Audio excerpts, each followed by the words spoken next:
Hello, my friends. Today we're learning Baba Basra Daf Kuf Mem Hey. We're going to start 4 lines down. So we discussed in the last daf that a woman can say to her husband, let's say a husband gave her erusim, he was me'arasa, he gave her money to me'arasa, and then he passed away. So we said, she have to give that money back or not? So we said that the svara to say that the woman could say, bring me my husband and I'll get married, I'm ready. He's dead, it's not my fault, I'm not giving the money back. Says the Gemara 4 lines down, Leima, Tnuli Bali Vesameach Imo Tanai. דתניא המארת את האישה פתולה גובה 200 אלמנה מנה. מקום שנהגו להחזיר קידושים מחזירים. מקום שנהגו שלא להחזיר קידושים אין מחזירים. דברי רבי נתן. רבי יהודה הנשיא אומר, באמת אמרו מקום שנהגו להחזיר מחזירים. מקום שנהגו שלא להחזיר אין מחזירים. רבי יהודה הנשיא, אין ניתן כמה, אלא לאו, תנו לי בעלי ושמח עמוי כבניי, ובחיסור מחסר ואחי קטני המארסת האישה בתולה גובה 200 ואלמנה מנה. באמת, דבורים אמורים דעד 40, אבל מתה במקום שנהגו להחזיר מחזירים. מקום שנהגו שלא להחזיר אין מחזירים. ודווקא שמתה היא, אבל מתו אין מחזירים. מה הייתה יכולה היא שתאמר תנו לי לבעלי וישמח איתו. עמו. ואתה רבי יהודה הנשיא לממר, באמת אמרו בין מתו, בין מתה היא, מקום שנהגו להחזירים מחזירים. מקום שנהגו שלא להחזיר אין מחזירים. ולא מציעה אמרה תנו לי בעלי וישמח עמו.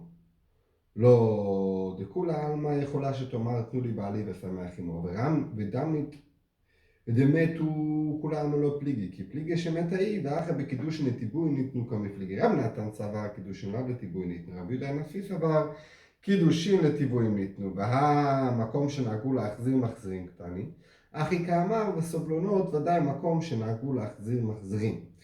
So now we're going to explain this outside. So the Gemara says, let's say this is a machlekes tanoim, can he say it or not?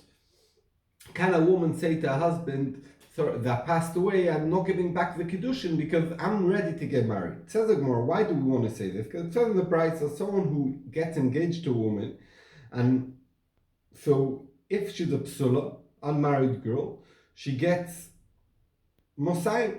That's a ksuva psula. And almona gets a money.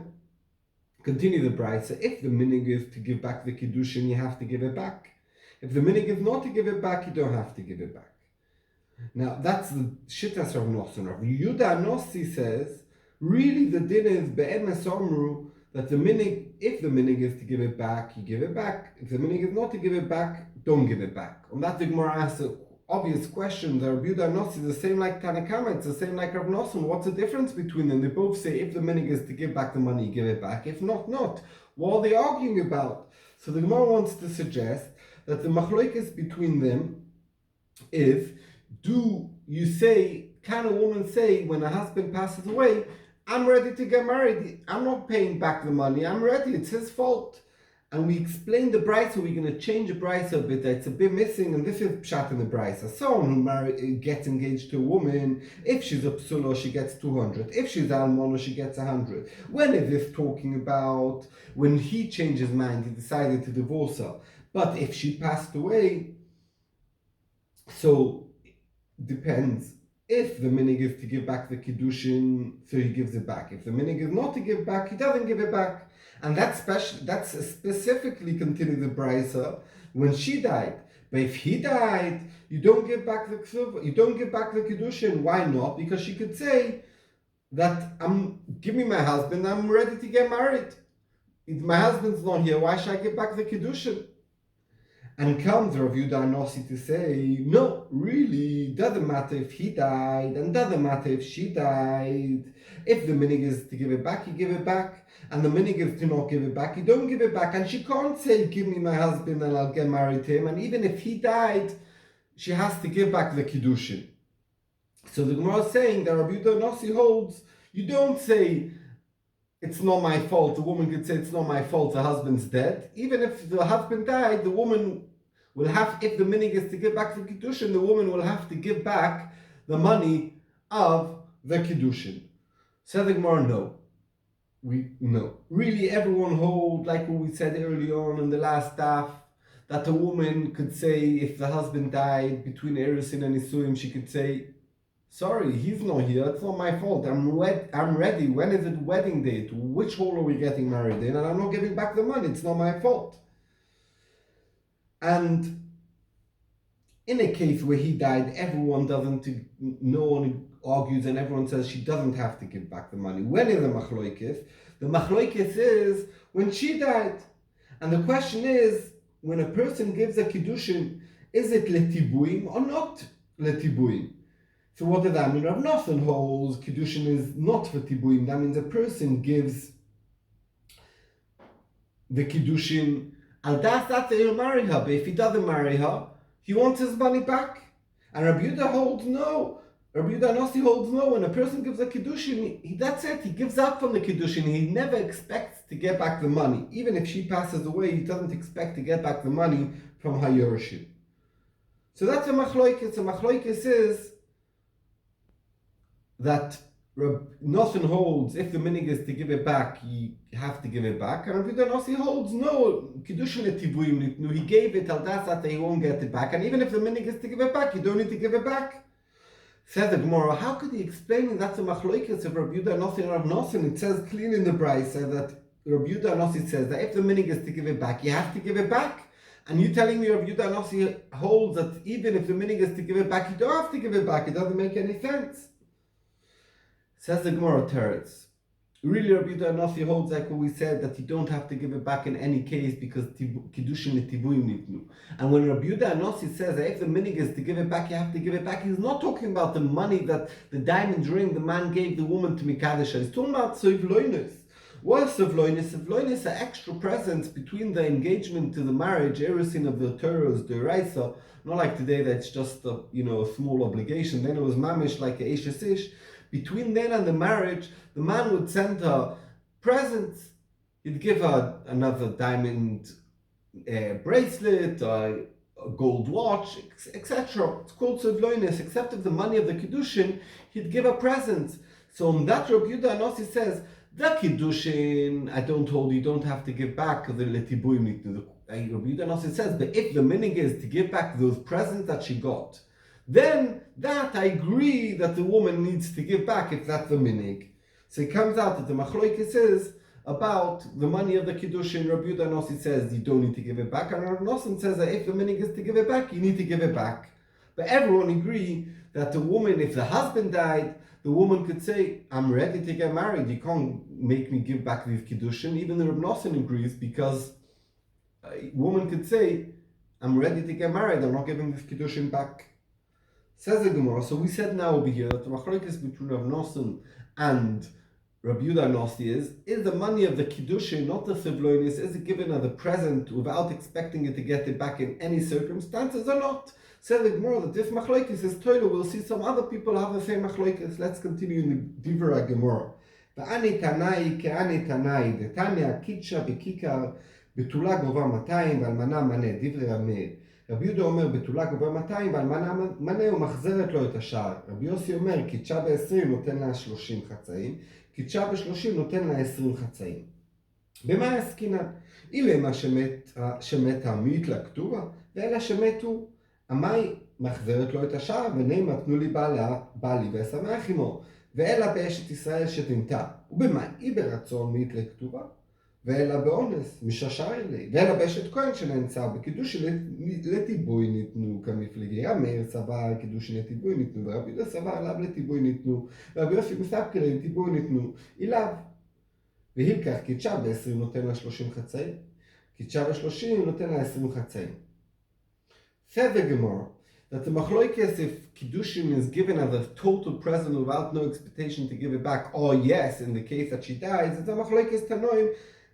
That machloikes tanoim of Rabbi Yehuda Nossi and Rav Nosson is like a similar machloikes tanoim that says in the Brisa. Someone who gave a woman a kicker is a very big sum of money. It's 25 din money. Normally a almona gets a mona and a psula gets 2 money. Here he gave a kiddushin a whole chunk, a kicker like a loaf of gold. So he gave her that, and now he passed away or something happened. We're going to see what happened in the soon. So it says that Psula gets 200 and Amona gets 100. That's Divrei Rabbi Meir. Rabbi Yehuda says the psula gets 200, Almona gets 100. But Rabbi Yehuda adds on that she has to give back all the rest of the money of the kiddushin that she received. She got a very big sum for the kiddushin. All she has to give back, she only keeps for herself, the mona or mosayin, depends if she's almona or besula. But all the rest she has to give back what she got for kiddushin. Rabbi Meir doesn't hold that. And Rabbi Yossi holds, if he was Mekadesh with 20, it means 20 smaller coins. So she has to give her, he has to pay her 30 half. If he was Mekadesh on 30, he has to give her 20 halves. So this part and the whole brisa we're going to explain. So they're going to ask why this brisa talking about. If it's talking about that she died, that he engaged a woman, he was ma'aris a woman and she died, doesn't make sense. Why? Because in the brisa it says that she gets almona gets a moneh, almona gets mosayim. So a woman who dies doesn't get a ksuva. So it must be that he died, and that's why she gets a ksuva. Ask the Gemara, if he died, why should she have to give back? Lefi Rabbi Yehuda, she has to give back that loaf of gold that she received from him. She only gets a moneh mosayim, but she has to give the kiddushin back. We said that everyone agreed that a woman could say, I'm ready to get married. It's his fault that we're not getting married. He's dead. I'm not giving back the kiddushin. So it doesn't make sense. So says the Gemara, must be talking about a woman who's married to, who got engaged to Israel, and she did zno, she was mezaneh, she slept with another man. Says the Gemara, what are we talking about? Did she do it willingly? If she did it willingly, she doesn't get ksuva. We learned if in ksuva is a isha shevinza, she loses a ksuva, she can't be. And we said over here she gets a ksuva. So it must be ba'oineh, she was forced into this relation with this other man. So the Gemara, if it was ba'oineh, what's the problem? Let them stay married. A woman who was nenas is allowed to stay married to her husband who's a Yisrael. Said the Gemara, you know what it's talking about? That she was engaged to a kohen that got raped, and therefore they can't stay together, even though that wasn't her fault. They can't stay together because a kohen's not allowed to stay with a woman, even if it was oines. And the machlokes between Rameya and Rabbi Yehuda is kiddushin given as a present without no expectations to give it back, or not. So Rabbi Meir holds kiddushin, once you give you kiddushin, you have no expectation to give it back. And therefore, even though he was mikadesh over a big sum of 25 money, once this oinus happened and they can't stay together, so he has to give her a get. So he has to pay her money almost time, and he gets no money back from the kiddushin that he gave. Mashenkin Rabbi Yehuda holds that when a person gives kiddushin and he doesn't get to marry the woman, and it's not his fault, he wants the money of the kiddushin back, and therefore, since she was nenas, very good, it's not her fault, but it's also not the man's fault, he wants his money back. Kiddushin, lav letivuyim nitnu, it's on condition he gave the kiddushin, and therefore, very good, he has to give her ksuva. He promised her ksuva, but the money of the kiddushin, this 25 money, he gets back, and then he pays her, or we take off this 25 money, a money or 2 money, depends if she's a psula or almona, and the rest goes back to the husband. And then Rabbi Yossi, he has a sofik, he doesn't know if to paskin like Rabbi Meir that kiddushin letivuyim nitnu, or to paskin like Rabbi Yehuda that kiddushin lav letivuyim nitnu. He's in sofik, and therefore, now we're going to explain Shittas Rabbi Yossi. If it was Mikadesha with 20 means 20 dinner, and each dinner is 4 zuz. So if it was Mikadesha, so 20 times 4 is 80. If it was Mikadesha with 80 zuz, so now let's calculate it outside. So we have a suffix.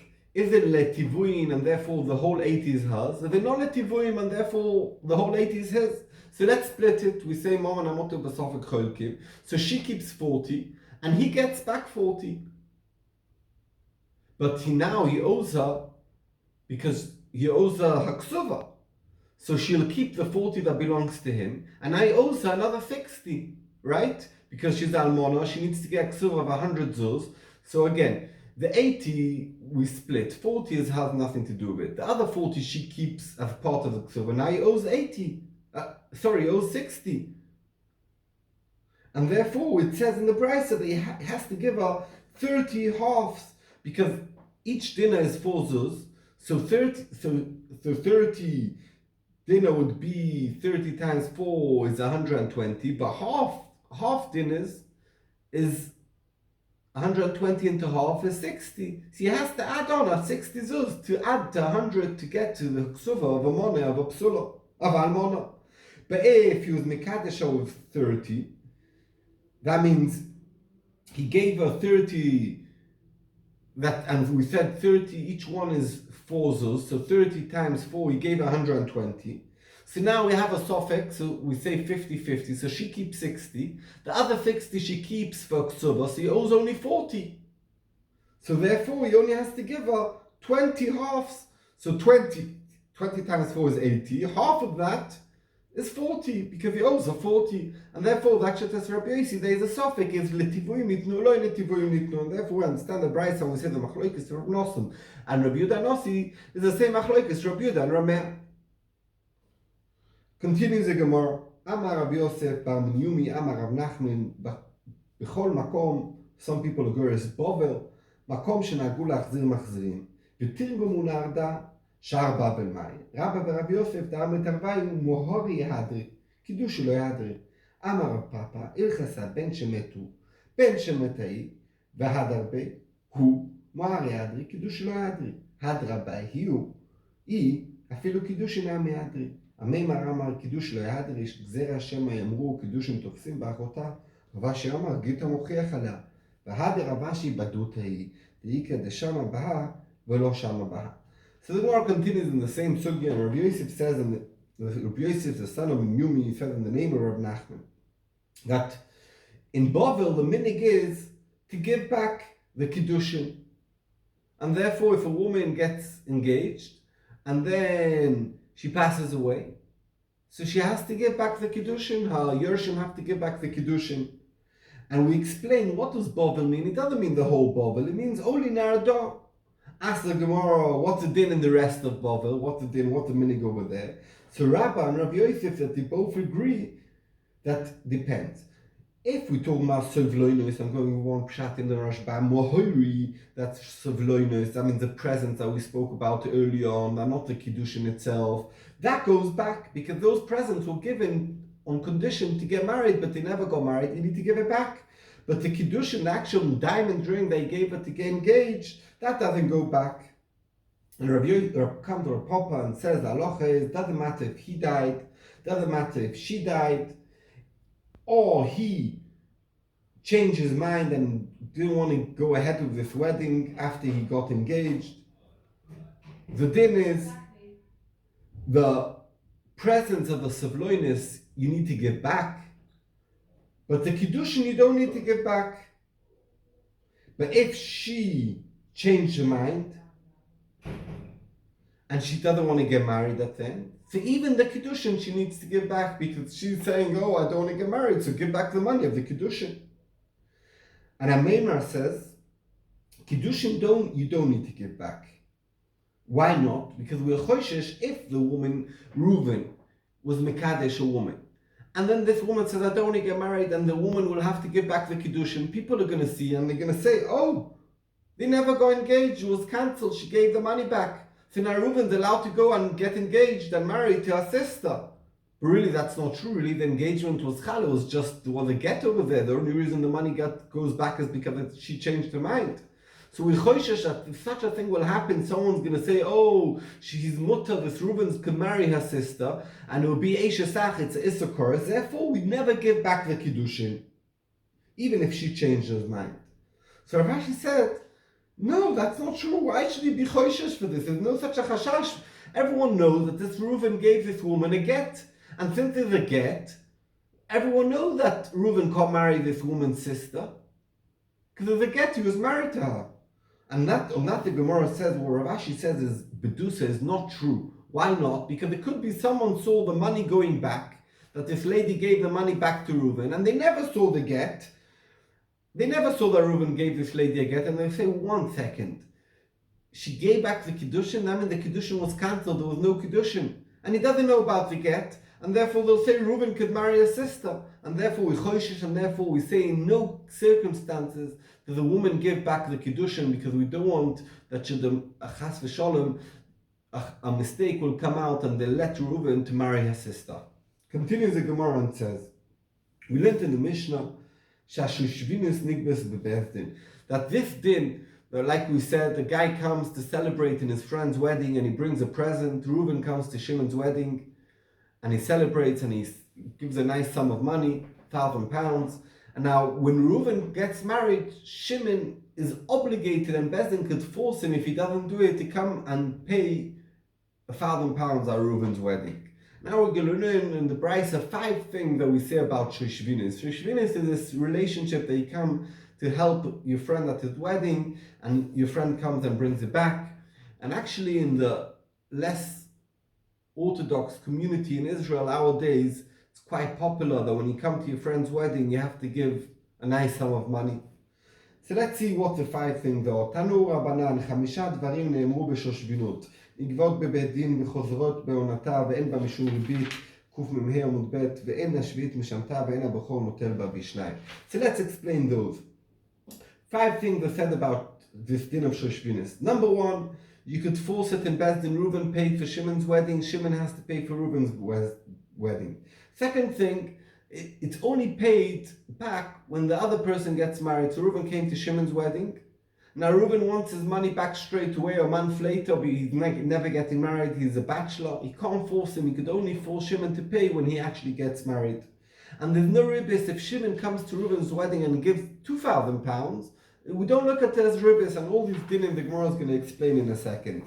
Case number 4, that Shvis is not meshamet. Normally, if I give a loan to someone and Shvis comes, he doesn't have to pay me back when Shvis comes, or at the end of Shvis. But here, we don't say that Shimon, if Shvita came between the wedding of Shimon and Reuben, that Shimon doesn't have to pay back to Reuben. I'm going to see in the Gemara why not.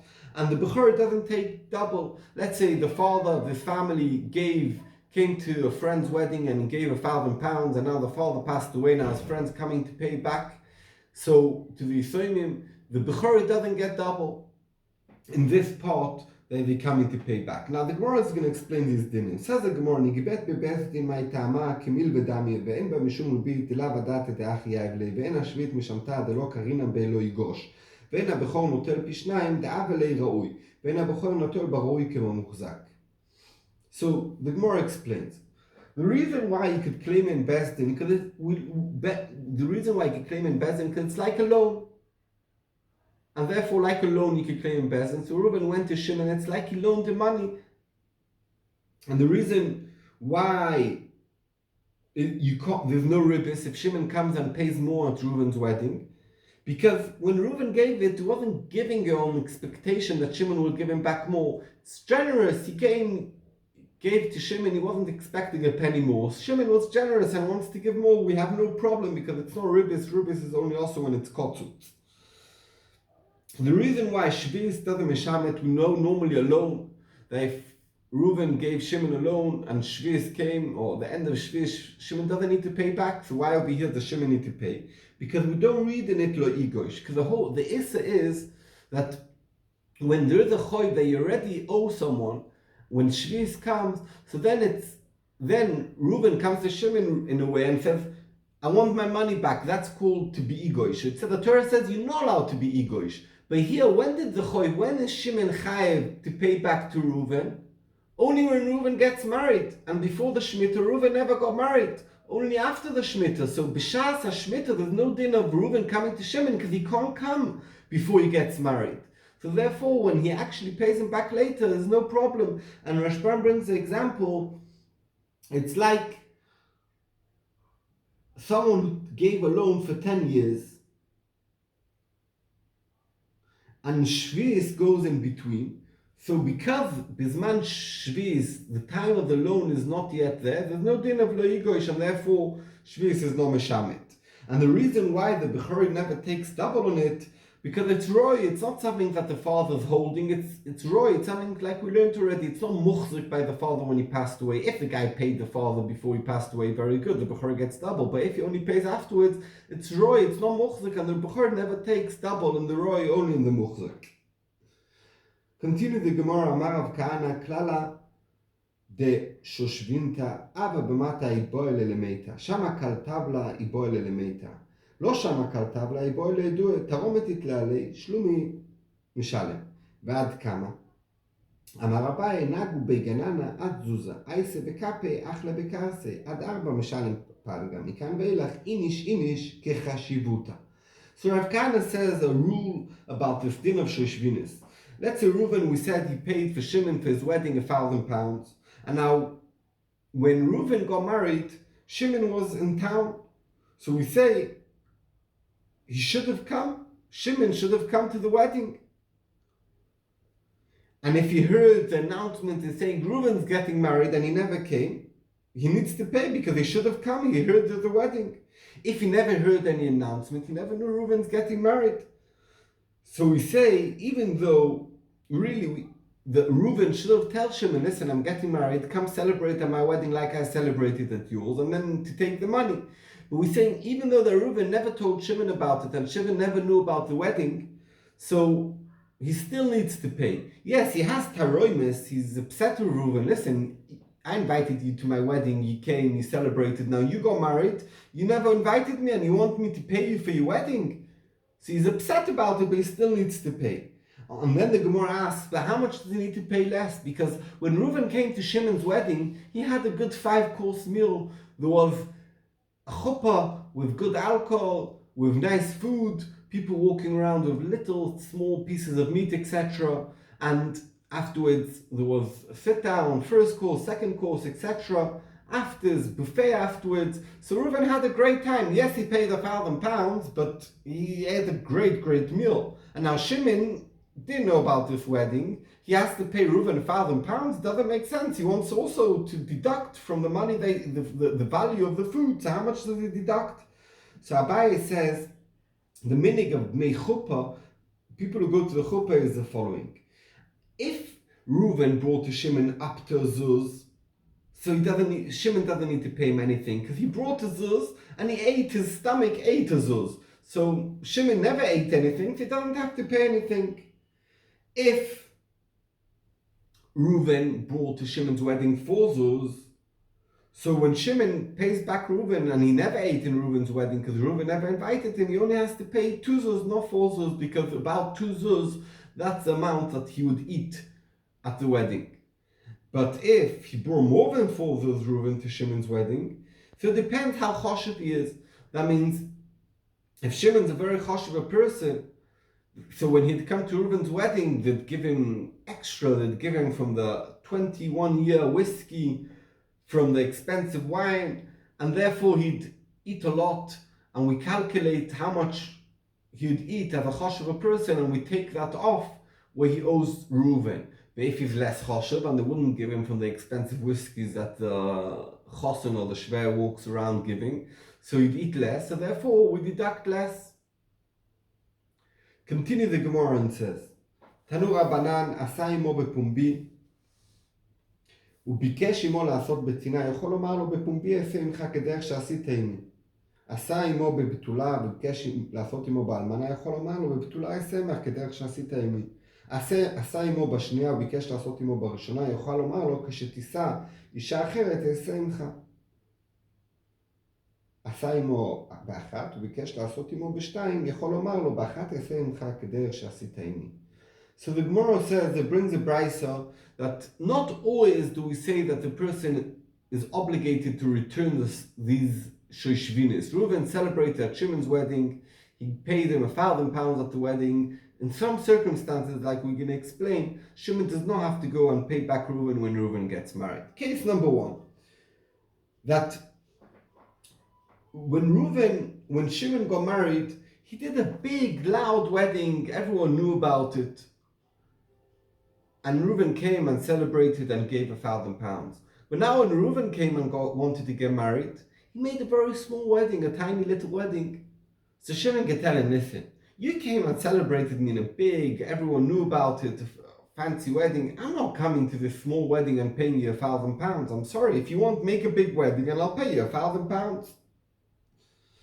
Case number 2, if Shimon, when got married, he got married to a psula, a virgin, and then when Reuven got married, he got married to Almona, a woman who was married. So Shimon could say, listen, you came to celebrate, very good, it was the first wedding, it's a big deal, but you getting married to Almona, I'm not coming to celebrate with you. If when Shimon got married, he got married to a second marriage, and Reuven, who's getting married the second, after Shimon, he's getting married first time. So here's the chiddush that Shimon could say, listen, when you marry for the second time, I'll come celebrate with you, but this is your first wedding, you never celebrated in my first wedding, I'm not coming to your first wedding.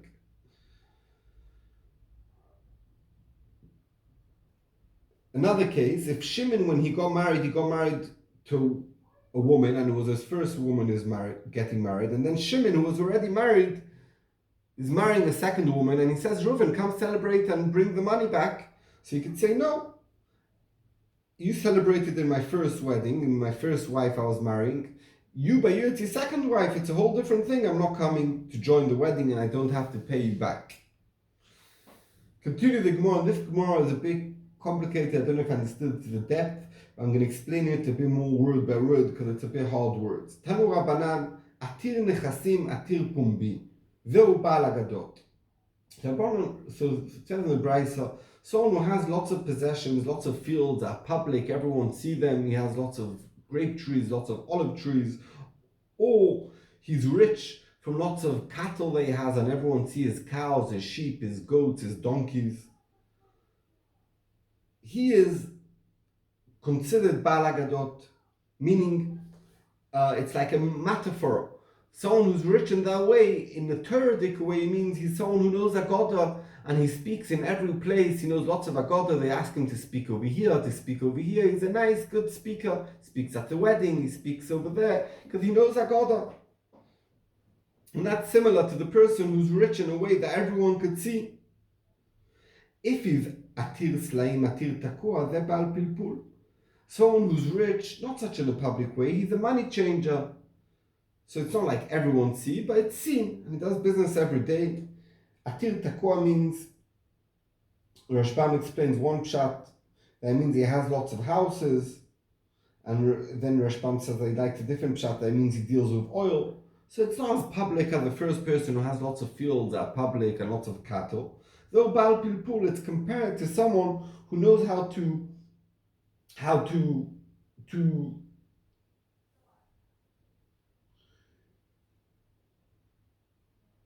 someone knows how to mefalfel, to argue in the Gemara, to say chochmadic things. So it's not as public as the other person, Baal Agodos, that we ask him to speak in every place and everyone knows about him. It's somewhere in between.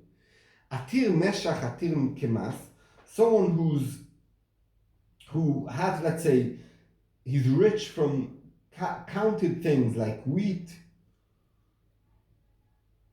or things. Basically, it's two types of things that you don't do business all the time. You have a warehouse, you store it, and when the time comes, you sell it.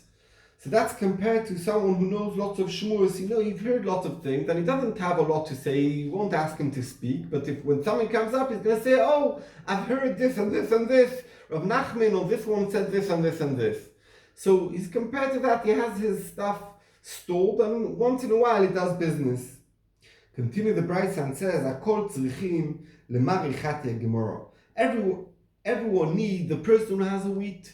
The person who has a wheat is a basic, because without wheat you can't eat. That's a basic thing that people need is bread.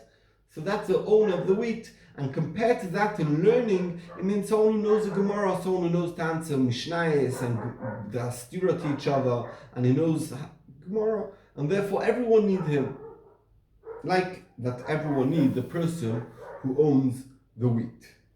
Continue the Gemara, Amar Rab Zera, Amar Rav, Mai dichsiv kol yimei ani ra'im, זה בעל תלמוד, וטוב להם משתה תמיד, זה בעל משנה. רבא אמר איפכה, והיינו דאמר המשל שמשנה דרבא, מאי דכסיב מסיע אבנים יעצב בהם, בוקע העצים מסכן בהם מציע, ואני מצא בהם אלו בעלי משנה. בוקע העצים מסכן בהם אלו בעלי תלמוד. רב חנינא אמר, כל ימי אני רעים, ושיש לו אישה רעה. וטוב להם משתה תמיד, זה שיש לו אישה טובה. רבי ינאי אמר, כל ימי אני רעים ואיסטניסט, וטוב להם משתה תמיד, זה שדעתה יפה. רבי יוחנן אמר, כל ימי אני רעים ורחמן, וטוב להם משתה תמיד, זה אכזרי. רבי יהושע בן לוי אמר, כל ימי אני רעים, זה שדעתו קצרה, וטוב להם משתה תמיד, זה שדעתו רחבה.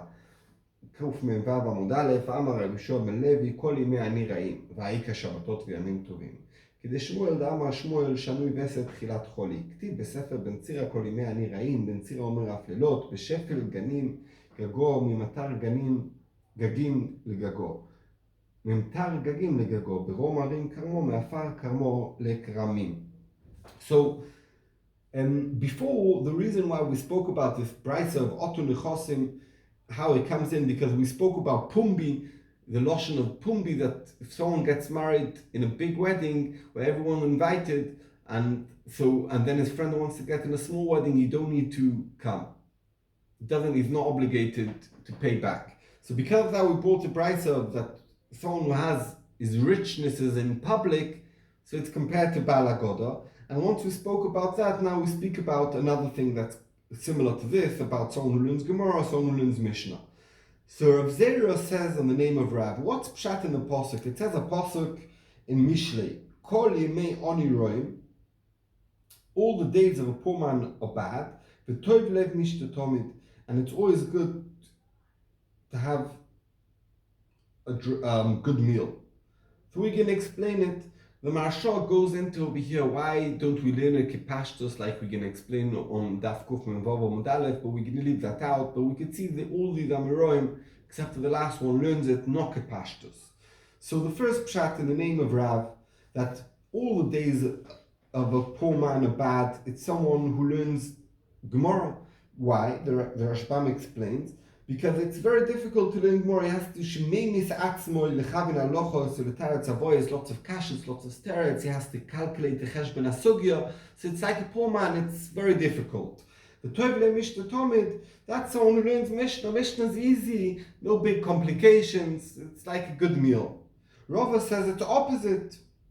That no, the poor days. The poor man is compared to a Mishnah because he can't really learn halacha, because he can't give a halacha from the Mishnah by itself.